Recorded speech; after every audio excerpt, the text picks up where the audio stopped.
Permitam-me fazer aqui algumas correções ao último texto publicado pelo jornalista Carlos Alberto em relação ao caso General Miala. Primeiro, é que há equívocos gravíssimos no seu texto e tudo denota que aqui a necessidade de aprofundar mais em relação ao direito. Estalou uma polêmica intensa entre o jornalista Carlos Alberto e o académico Valdemar José sobre a possível candidatura do General Miala à presidência de Angola. Carlos Alberto argumenta, com base na lei e na Constituição, que a amnistia de 2016 limpou o crime, mas não a idoneidade moral nem as responsabilidades disciplinares, tornando Miala inelegível. Valdemar José repostou, defendendo que a amnistia limpa o registro, mas recusou-se a contra-argumentar por escrito, acusando o jornalista de perseguição e de usar inteligência artificial para escrever os textos. A troca de galhardetes escalou. Carlos exige rigor académico escrito e goza com os áudios gravados ao volante, enquanto Valdemar diz que o debate deixou de ser jurídico e encerrou a conversa. Vamos acompanhar o que rolou. Permitam-me fazer aqui algumas correções ao último texto publicado pelo jornalista Carlos Alberto em relação ao caso General Miala. Primeiro, é que há equívocos gravíssimos no seu texto e tudo denota que aqui a necessidade de aprofundar mais em relação ao direito. Aquilo que já Zaffaroni chamava de teoria conglobante, quando se pega somente num ramo de direito e não se conhece de forma global os outros ramos de direito, comete-se esse equívoco. Vejamos. Quando eu disse que apaga o histórico criminal, todo o histórico criminal, com exceção do que a própria lei já se refere aos crimes violentos, crimes graves, crimes de sangue, então é mesmo todo o histórico criminal. Vejamos, o jornalista está a confundir histórico criminal com uma exceção que está na lei relacionada com a não exclusão da responsabilidade civil e disciplinar. Primeiro erro do jornalista. Por quê? Há um princípio que se chama princípio da fragmentariedade. Os ramos de direito, apesar de se complementarem, são distintos. E vejamos, quando se diz histórico criminal, resultante do próprio registro criminal, porque os antecedentes criminais formalmente num Estado são vistos num registro criminal, não é porque o jornalista Carlos disse, ou alguém pensou, ou alguém escreveu no livro, não é isso. Formalmente, para entrar para a polícia pedem registro criminal, por quê? Porque é lá onde estão os antecedentes criminais. Para entrar nas Forças Armadas pedem registro criminal, por quê? Porque está no registro criminal. E mais, o jornalista Carlos Alberto demonstra que nem sequer leu a lei eleitoral. Tá? Eu recomendo que leia a última alteração da lei eleitoral, bem como a própria lei, que é, se não me engano, é 3611. Leia, por favor, o artigo 38. Estão lá condições, ou melhor, como é que se apresenta a candidatura? A candidatura do presidente. Está lá, seria a indicação do partido, tem de se fazer um requerimento, no requerimento deve constar os dados identificativos do candidato e depois está lá também registro criminal.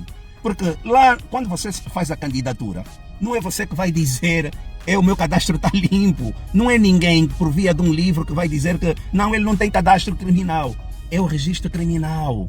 O registro criminal é que faz fé formalmente que o indivíduo não tem nenhum crime. Não é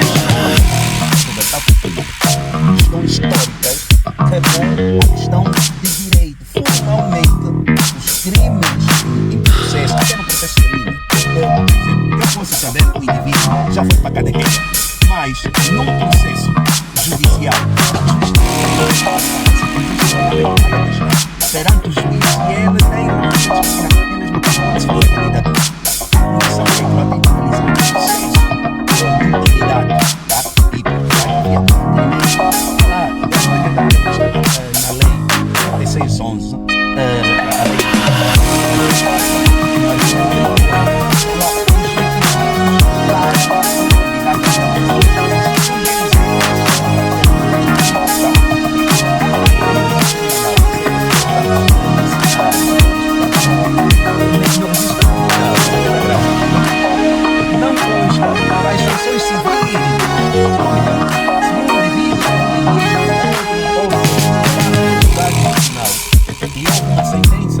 que transitou em julgado na sala civil. Essa sentença não vai para o registro criminal, invejável. O artigo 110 da Constituição, o Roberto muito cita, e até cita bem. Só que se esquece, lá está ser condenado, ser condenado a um crime com pena superior a 3 anos. Ok, condenado, veja no meu caso, só processo penal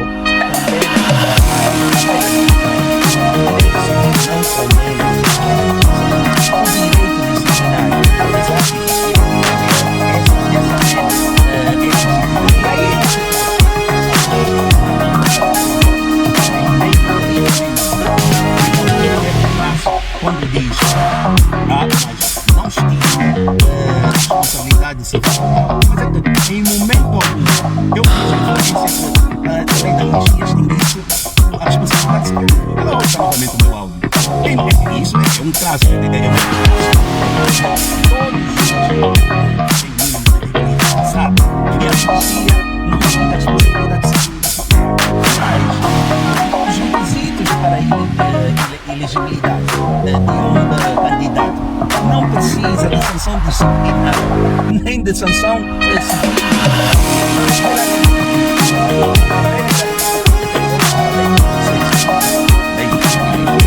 Leia também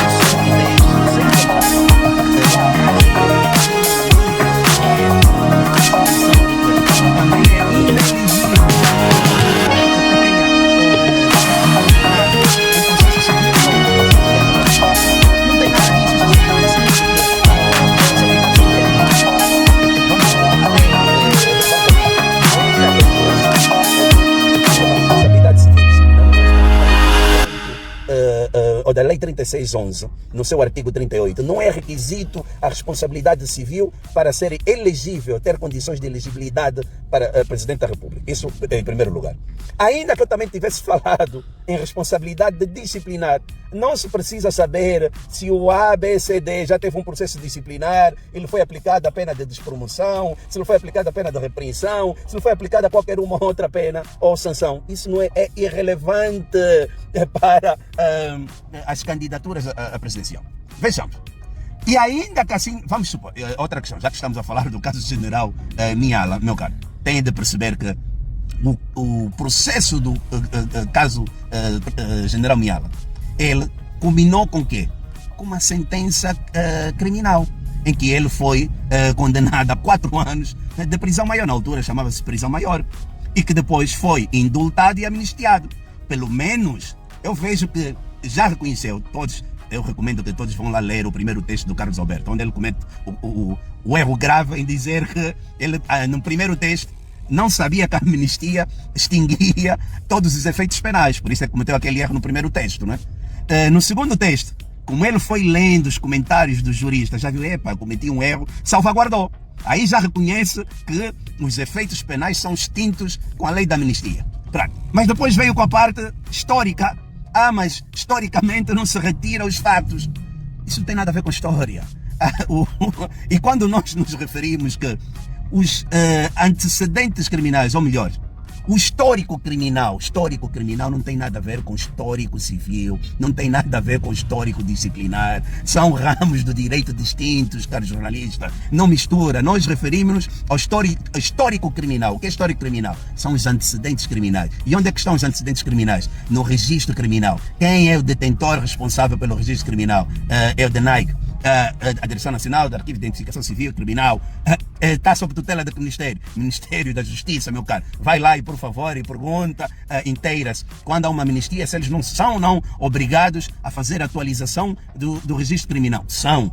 E o que é que acontece após uma amnistia? O registro criminal daqueles que foram abrangidos é limpa-se. Histórico criminal. Eu em um momento falei que se limpa o histórico civil porque isso seria uma aberração. Só alguém que não domina direito é que falaria que se limpa o histórico civil, porque em nenhum registro criminal, repito, em nenhum registro criminal aparece o histórico civil. Não há, em nenhum registro criminal aparece histórico disciplinar. Isso não aparece no registro criminal. Vai pedir, por favor, registro criminal. E se o Valdemar tiver a mentir, desloque-se, por favor, ao Ministério da Justiça e pergunta, no registro criminal tem lá as sentenças dos processos civis?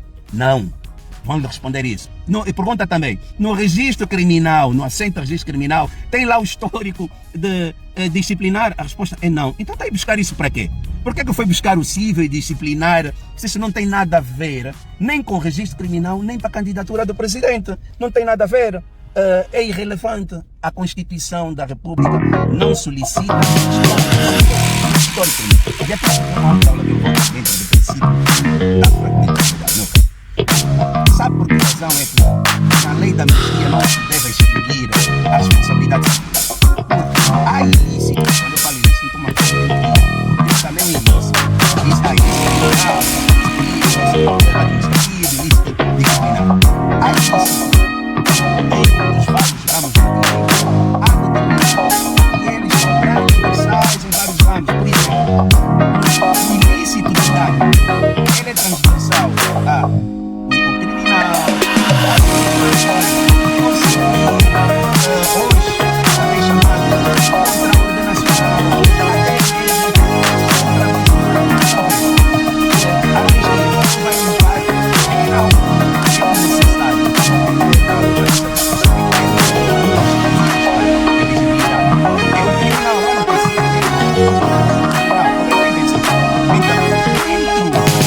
uma lei de amnistia. Agora veja, o Valdemar incluiu a cláusula a amnistia vai limpar o meu registro criminal, mas não vai limpar o seu registro. O Valdemar tem que pagar a casa.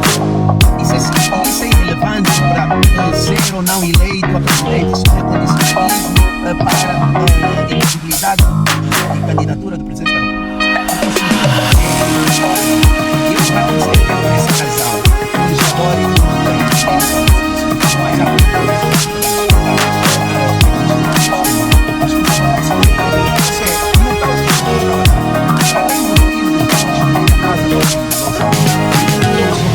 também um plano de domínio do direito civil deve ser reparado. É que até, meu pai, caso não saiba, até o direito vai ver os artigos 75 seguintes do Código de Processo Penal. Você vai lá encontrar. Em sede de processo penal, a vez lá você vai ter que preparar seu direito. Então, extingue-se a responsabilidade penal, mas a responsabilidade civil fica.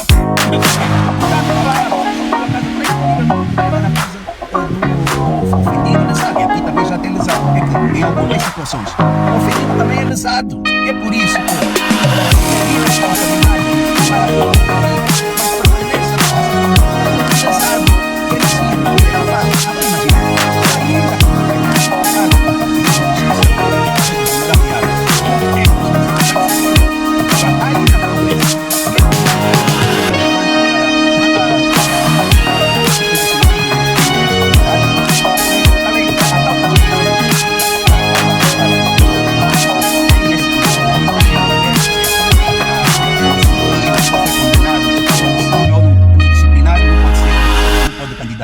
a presidente. Não tem lá nada disso. Isso é invenção sua. Tem a criminal. E a criminal é o que nós estamos aqui a discutir.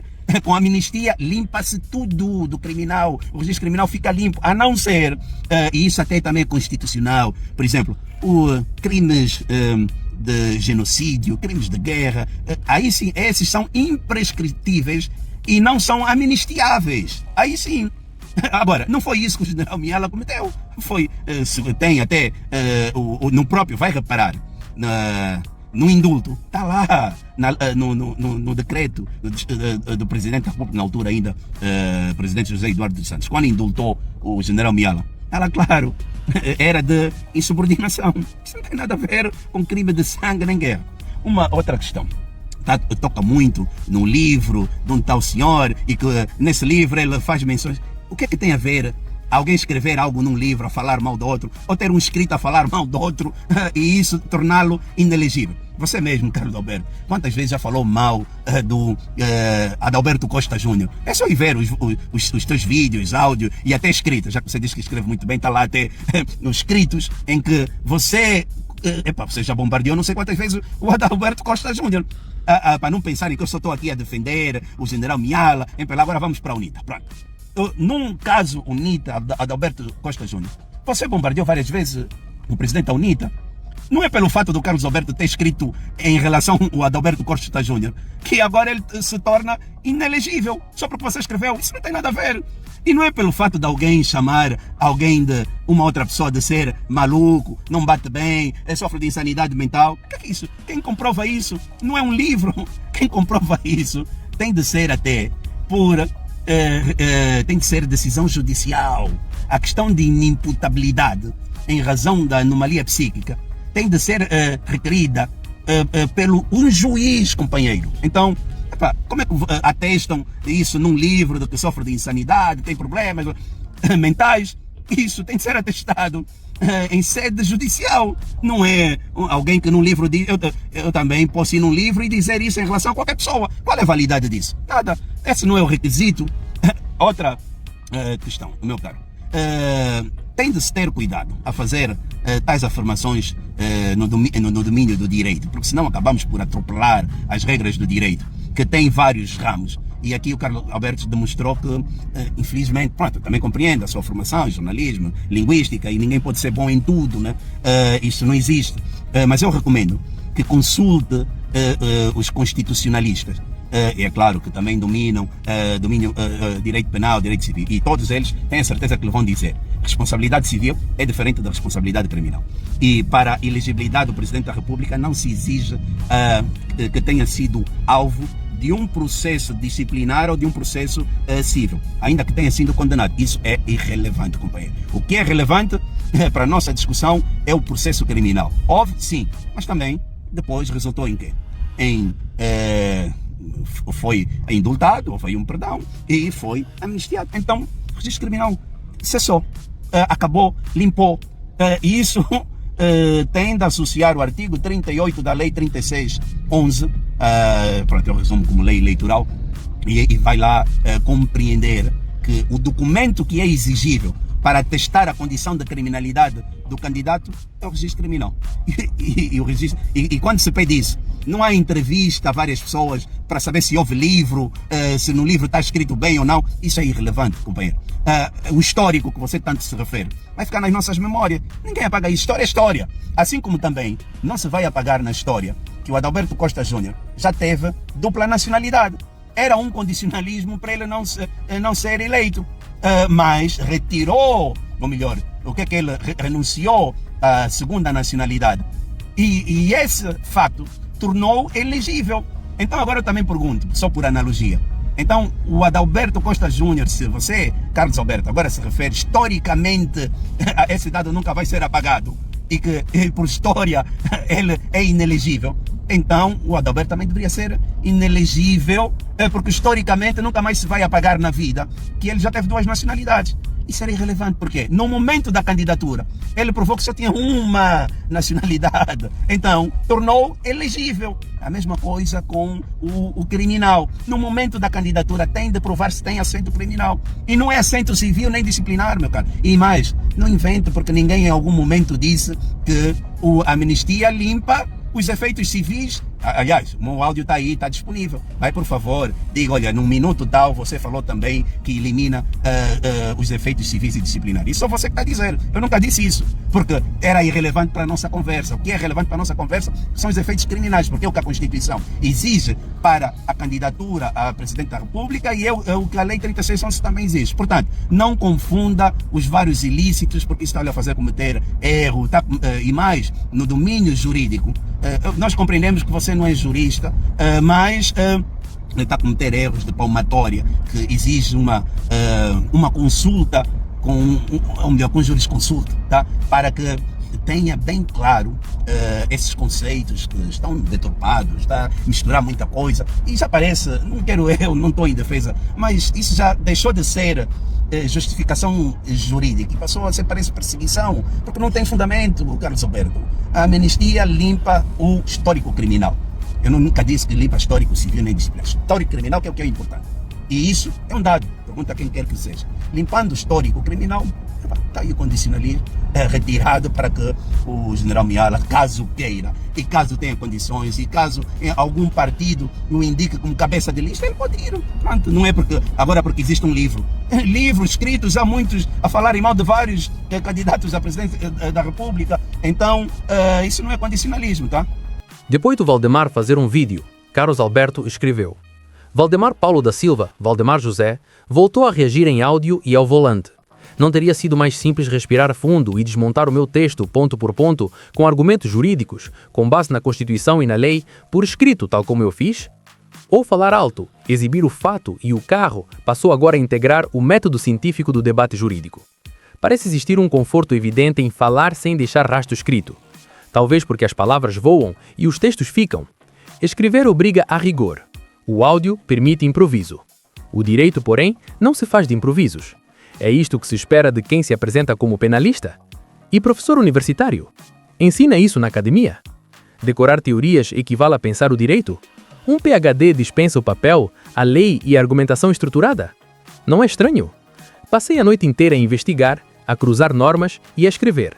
A resposta que recebo é um áudio gravado no carro? Eis um curioso padrão de contraditório acadêmico. Se não houver texto, o debate fica encerrado. E para quem afirma dominar tanto o direito, estes áudios avulsos nas redes sociais, sem pés nem cabeça, só para ter likes, revelam no mínimo algo de profundamente inquietante. São os nossos professores doutores. Isto é Angola. Em direito, quem não escreve não prova. Não aprendeu? Faltou a aula lá na Tuga? Sucuama. Também tens de fazer um vídeo para as pessoas verem que não estás a copiar do ChatGPT e que não estás a receber textos encomendados. Só é uma hipótese. Quem garante que os textos escritos são efetivamente teus? Não vou dar-te o prazer de fazer um texto sobre esse tema porque eu sei que queres pegar o texto e introduzir num aplicativo de inteligência artificial para receber as análises do meu texto por via do ChatGPT e publicar como se fosse de tua autoria. Os bons jornalistas também fazem as suas abordagens em direito para mostrarem que não ficam dependentes de cábulas, inteligência artificial, leituras ou textos feitos por outras pessoas. Quem sabe fala de forma espontânea, não precisa de textos eventualmente encomendados ou de ChatGPT. Eu mostrei a minha espontaneidade no vídeo, mas tu te escondeste por meio da escrita, porquanto ninguém sabe onde saíram os textos e se os mesmos não são encomendados. A melhor avaliação do conhecimento de uma pessoa é na abordagem oral, para as pessoas verem que está a falar de forma natural, espontânea, sem cábulas, sem ver, sem eventual textos encomendados e não em esconderijos onde ninguém sabe se os textos são os mesmos teus. Quanto à tua última abordagem, o conhecimento não se avalia pelos fatos, carro ou pelo vídeo, mas sim pelo conteúdo da abordagem. Ainda assim, permitiu que todos vissem que foi original e não de ChatGPT. Em relação ao facto de estar ao volante, experimenta fazer um vídeo na tua viatura no banco do lado direito, na parte de frente da viatura, com a câmera frontal do teu telefone para comparares as duas imagens, de forma a perceberes que eu não estava a conduzir. É fácil perceber isso por orientação do cinto de segurança no lado direito, só se eu estivesse na Namíbia, onde os carros têm um volante à direita. Quanto à escrita, na minha página tem muitas publicações escritas. Como dissesse que o debate terminaria caso eu não fizesse um texto a analisar o teu texto, do caso em discussão, vamos ver se dessa vez cumpres com a tua palavra, o que foi sempre difícil, porque eu não farei tal texto, para o teu desagrado, atendendo que entendo que deixou de ser um debate acadêmico, jurídico, científico e passou a ser uma perseguição ao general Miala, visto que todos os argumentos apresentados pelo amigo Carlos não têm sustentação legal. Aliás, quem te segue percebe que já tens perseguido o general Miala e outras pessoas há algum tempo. Portanto, damos como encerrado o debate. Que reine a maturidade e honestidade intelectual e que deixes de perseguir pessoas. Como tu não suportas ser criticado, não me admiraria que eu passasse a ser o próximo alvo a ser perseguido por ti. Que todos os seguidores do jornalista Carlos Alberto registrem esse dado, a não ser que eu esteja redondamente enganado. Porém, eu não tenho medo de ser perseguido. Apesar de divergentes nas opiniões, eu não te considero como inimigo, razão pela qual ainda atendo os teus telefonemas. Um grande abraço e um ótimo fim de semana. Carlos Alberto escreveu: Nota de repúdio. Tem circulado nas redes sociais áudios atribuídos a Valdemar Paulo da Silva, Valdemar José, nos quais se procura associar a minha imagem à do referido académico, alegadamente no contexto de um debate sobre o texto em que sustento a inelegibilidade do atual chefe do SINCE, Fernando Garcia Miela, ao cargo de Presidente da República. Importa, por isso, repor a verdade dos factos, com rigor e responsabilidade pública. Em nenhum momento participei em qualquer debate recente com Valdemar José sobre o referido tema, seja em espaço público, privado ou em ambiente acadêmico. Os áudios em circulação, da autoria de Valdemar José, foram produzidos no grupo do WhatsApp Análises e Perspectivas, no qual o académico se dirige a terceiros, não se dirigindo a mim, direta ou indiretamente. Logo, a minha imagem nunca devia estar associada a eles. Caso Valdemar José tivesse reagido diretamente ao meu texto, eu teria naturalmente exercido o contraditório, uma vez que tenho argumentos próprios, sustentados na lei, na Constituição e em documentos oficiais publicados. Face à circulação desses áudios, contactei Valdemar José, solicitando-lhe que desmentisse publicamente a existência de qualquer debate entre nós e que cessasse a associação indevida da minha imagem a uma discussão em que não participei. Esse pedido foi recusado, optando o académico por permitir a circulação pública da narrativa de um alegado puxão de orelhas ao jornalista Carlos Alberto, o que não corresponde à verdade factual. Perante essa recusa, informo que responderei com um texto próprio, dirigido expressamente a Valdemar José, citando-o de forma clara e identificável, para que não subsistam dúvidas. Falo-ei por escrito, com base na lei, na Constituição e em documentos oficiais publicados, demonstrando ponto por ponto que a tese por si sustentada não corresponde integralmente ao enquadramento jurídico aplicável. Não faço jogos rasteiros, nem recorro a expedientes de insinuação. Enquanto académico, aprendi e recordei-o ao próprio Valdemar José na conversa telefónica que a reação séria a um texto jornalístico de opinião ou de análise exige o confronto integral da tese, argumento por argumento, e não a seleção conveniente de um único ponto de maior conforto retórico. O meu texto não se limitou à questão da amnistia. Abordou vários eixos jurídicos e constitucionais que têm sido sistematicamente ignorados, por conveniência de quem decidiu ridicularizar a minha imagem por interesses inconfessáveis. Apelo, por fim, à honestidade intelectual que deve presidir ao debate público. Aqueles que partilharam os referidos áudios, associando indevidamente a minha imagem, façam o mesmo com o meu próximo artigo, agora assumidamente dirigido a Valdemar José. A minha resposta será feita por escrito, para que todos possam ler, analisar e confrontar os argumentos. Não será feita em áudio. Felizmente, sei escrever. Carlos Alberto escreveu: O caso Miala e a mentira da amnistia total. Ponto prévio. Neste artigo, para além de desmontar ponto por ponto a tese do académico Valdemar Paulo da Silva, Valdemar José, e de juristas que terão reagido de forma avulsa ao meu artigo anterior, acrescento um dado essencial ao debate público. O problema pode não se limitar à discussão da elegibilidade do atual chefe do Serviço de Informações e Segurança do Estado, SINS, Fernando Garcia Miala, ao cargo de Presidente da República.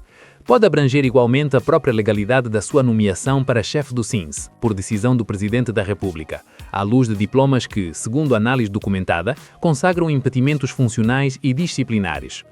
O ato de patenteamento do comandante em chefe, João Lourenço, ao general Miala, pode inclusive ser juridicamente anulável, caso se demonstre violação de lei, incompetência material ou desvio de poder, como sucede em qualquer Estado que leva a legalidade a sério. Em termos simples, mesmo fora do debate da inelegibilidade, pode estar em causa a eventual ocupação de um cargo público em condições juridicamente controversas ou mesmo ilegais. Mas vamos por partes.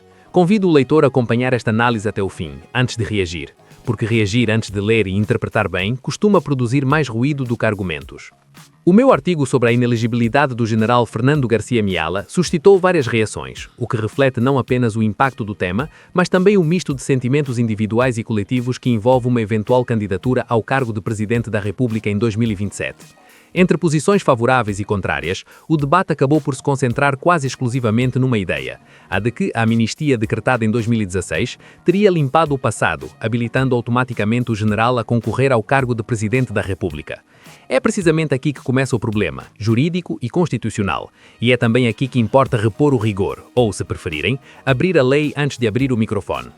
No áudio posto a circular, no qual a minha imagem é indevidamente envolvida, Valdemar José sustenta que a amnistia apaga tudo, limpa tudo e funciona como uma verdadeira borracha jurídica, eliminando quaisquer efeitos posteriores dos fatos praticados. A imagem é sugestiva, sem dúvida. O problema é que não tem correspondência no direito positivo. A Lei nº 11/16, de 12 de agosto, Lei da Amnistia, invocada pelo próprio penalista no áudio, não consagra em momento algum a ideia de uma limpeza absoluta do passado, nem a neutralização automática de todos os efeitos jurídicos, políticos ou constitucionais dos atos abrangidos. A borracha, afinal, não está na lei. Basta ler com atenção o artigo 5º desta lei, que é explícito ao afirmar que a amnistia prevista na presente lei não extingue a responsabilidade civil, nem a responsabilidade disciplinar emergente dos fatos amnistiados. Valdemar José e juristas parecem não ter chegado a este artigo. Talvez por lapso, talvez por excesso de confiança. Esta norma é decisiva porque desmonta de forma direta a narrativa da amnistia como apagamento total. É falso. O legislador foi claro. A amnistia limita-se a produzir efeitos no plano penal imediato, mas preserva consequências jurídicas relevantes fora desse domínio, incluindo responsabilidades de natureza civil e disciplinar. Em termos simples, o fato não desaparece, apenas deixa de produzir certos efeitos penais. Nada mais. O resto não é direito, é imaginação.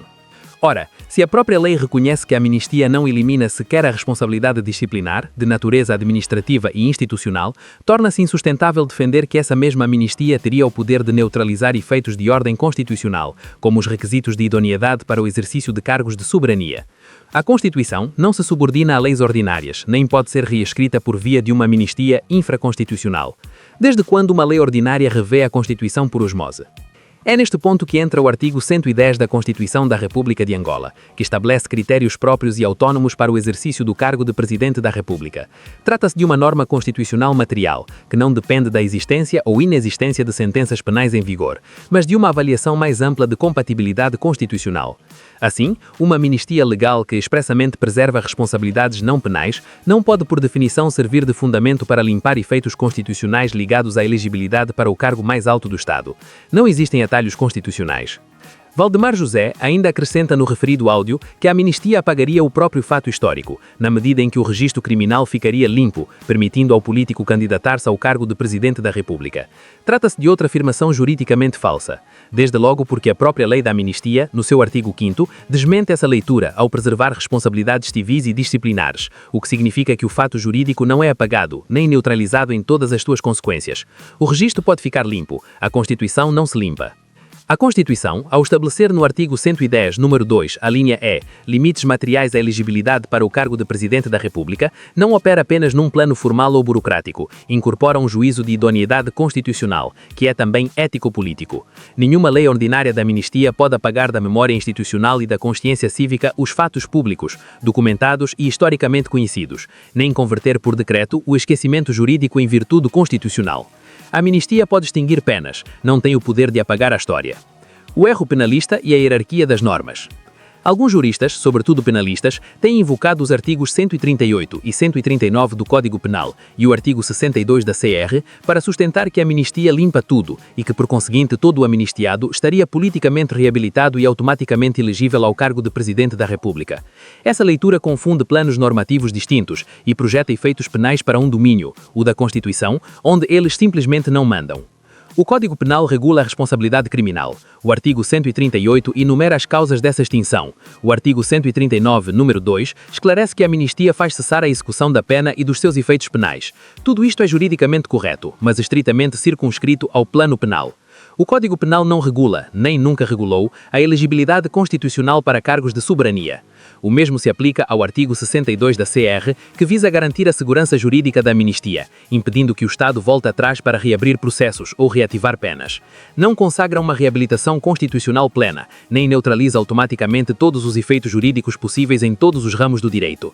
Mesmo a alegação de que nada constará do registro criminal não resolve a questão constitucional. O registro criminal não é critério de elegibilidade constitucional, nem substitui os juízos materiais que a Constituição exige. Desde quando um certificado substitui a Constituição?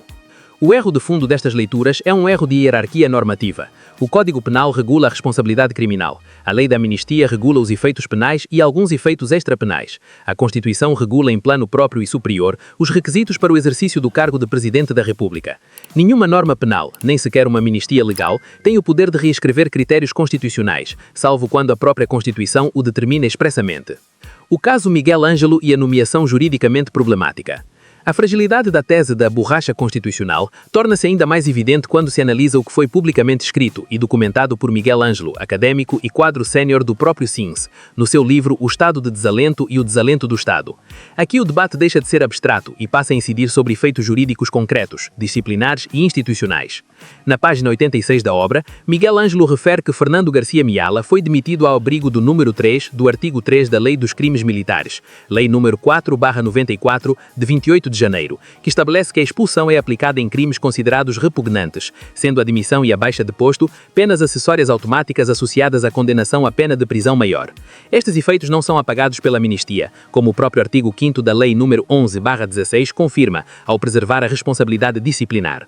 O autor demonstra ainda que, à luz do Regulamento de Disciplina do SINS, Decreto Presidencial número 84A/16, de 18 de abril, e do Estatuto Orgânico do SINS, Decreto Presidencial número 114/19, de 22 de abril, existiam impedimentos legais claros à nomeação de Fernando Garcia Miala como chefe daquele órgão. Acresce ainda a Lei número 12/02, de 16 de agosto, Lei de Segurança Nacional, cujo artigo 37 impede a integração, direta ou indireta, nos serviços do Sistema de Segurança Nacional de cidadãos condenados à pena de prisão maior. Saúde mental, honra e responsabilidade institucional. Miguel Ângelo vai ainda mais longe nas páginas 112 e 113 da sua obra, ao descrever aquilo que identifica como sinais de perturbação mental no general Fernando Garcia Miala, apontando, entre outros aspectos, mentiras reiteradas ao ponto de transparecerem alucinações, manipulação, simulações, abusos e vaidade estarbada, bem como a convicção de se encontrar investido de um superpoder que lhe permitiria quebrar regras, violar leis, intimidar, destruir famílias e pôr em causa instituições do Estado. É preciso ser absolutamente claro, não cabe a um jornalista diagnosticar clinicamente quem quer que seja, mas também não é aceitável fingir que descrições desta gravidade, escritas e publicadas por um académico e quadro sénior do Sistema de Segurança do Estado, simplesmente não existem. Elas existem, estão em livro e nunca foram judicialmente impugnadas por quem delas é alvo. O silêncio aqui não é virtude, é problema. Se as afirmações forem falsas, devem ser escrutinadas judicialmente, com eventual responsabilização por ofensa à honra e à dignidade. Se não forem contestadas, o silêncio não protege ninguém, fragiliza o Estado. A Constituição é clara.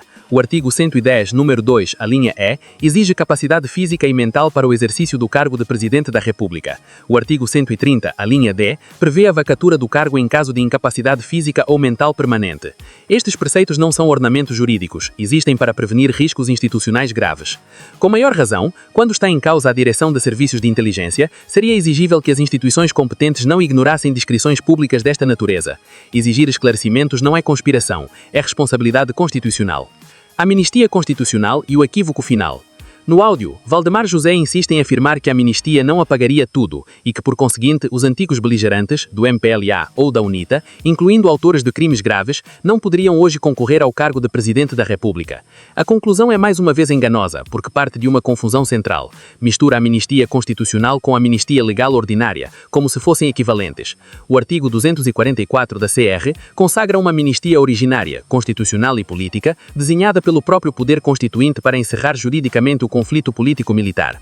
O objetivo foi claro: zerar no plano constitucional a guerra, não criar uma borracha universal para todos os tempos e circunstâncias.